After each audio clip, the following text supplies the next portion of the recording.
Hey, it's Brandon from Among These Drivers, and today's question is, can all the cars in ACC go flat through Eau Rouge? I put a bit of an order together from what I think is the easiest car to go through there to the harder cars later in the video. But the first car that I'm going to be doing is the 2018 Bentley Continental Gt, which I also think is one of the faster cars out there right now. I've actually set my fastest time around this track with this car so far, and I've got the video of that on the channel if you want to have a look. But coming down to Eau Rouge, you just go over this curb here, you turn back to the right. It does exactly what you want to do, and you make it to the top with very little issues. This car seems to be one of the best handling cars I've driven so far.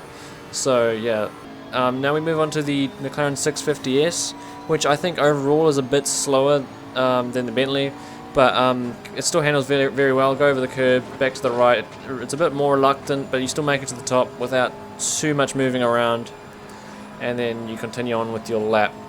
Third, I'm going to move on to the Honda NSX, which I'd say is probably one of the slowest GT3 cars in ACC, but it still handles very well. So we go up here, turn in smoothly, grips up really nicely, you make it to the top, and there's no real issues there, but overall it's quite a slow car.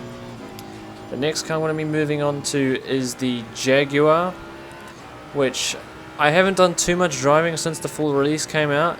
But coming up to Eau Rouge and Radillon, it seems to handle fairly well. You just go foot flat, grips up, make it to the top, and you continue on your lap. So yeah, it's another fairly well fast and good handling car. Next I want to move on to the 2015 or 16 Bentley Continental GT. This car doesn't quite handle as well as the newer version, but still seems to handle the curbs very well, and you make it to the top without too many issues. I'd say it's a bit slower as well.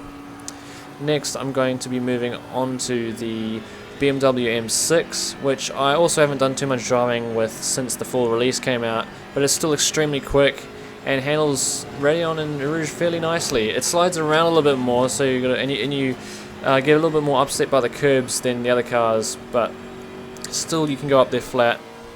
Next, we're going to move on to the Lexus, which is also one of the faster cars in the game, but I found it has a little bit more understeer coming up here. So you got to turn a little bit earlier, get a little bit closer to that inner curb, and you only sort of just make it up the top at Radillon without cutting it. But still flat, and it's a fairly fast car overall. Next is the 2018 Nissan GT-R, and probably a little bit more understeery than some of the cars, but you can still get up there. It's probably similar to the Lexus in my opinion. Nearly cut the top of Radillon, but still valid. And it's probably not one of the faster cars overall, but still handles fairly well. Next, I'm going to move on to the Ferrari 488. Now, this car I found was a bit more slippery than the other cars, and you've got to be a bit more precise with how you take this corner. It bounces around a little bit on the entrance, but has a lot of grip, and you can get up there quite nicely if you turn at the right point, and you continue on with your lap. Here's the Porsche 911 Gt3 R, and this car overall is quite hard to drive, especially at Spa, but it's very quick if you can drive it properly. It's not that hard to get it up Eau Rouge flat, and it maybe slides around a bit mid-corner in the entrance, but once you get through there, you just continue on and you're good for the rest of the lap. Now is the Audi R8.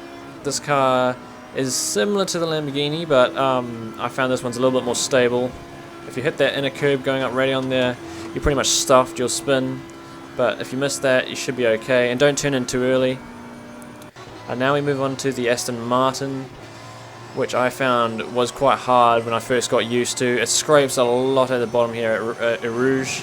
You've got to turn in quite early, but once you get through there, the top it handles fairly well, and you continue on with your lap.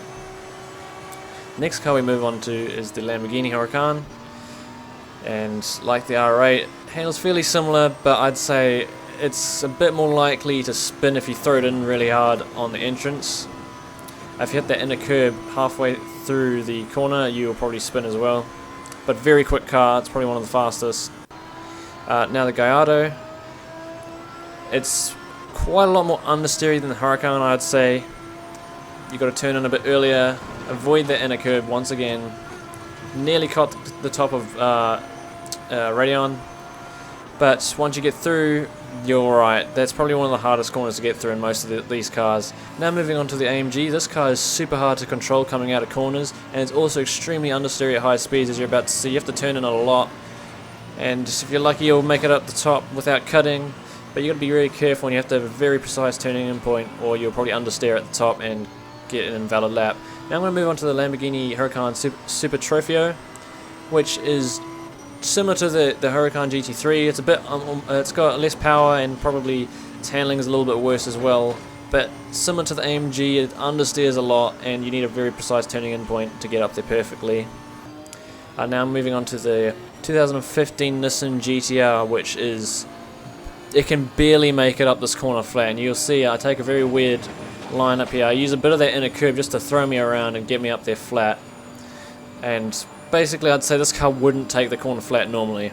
Now we move on to the final car, which would be the Porsche 911 Gt3 Cup, and this is not a GT3 car, it's a bit slower, and also has a lot more understeer than every other car, and I had to tap off there. There's no way you can take this corner flat with this car. But that's to be understandable, it's not GT3 spec. And now I'm going to show you a few ways not to take the corner. First one being turn too late and you'll understeer straight off the top and cut the top of Radillon. And this will probably happen, so not ideal. Another thing that can go wrong is if you throw the car in too hard, or you just turn too early, the car might slip around and it'll slide all over the curb, and a not very smooth way of getting up there. And one of the other things is hitting that inner curb, the second curb through here on the right. So here we go, first curb and then this curb on the right. If you hit this curb, you'll probably spin and this will happen to you.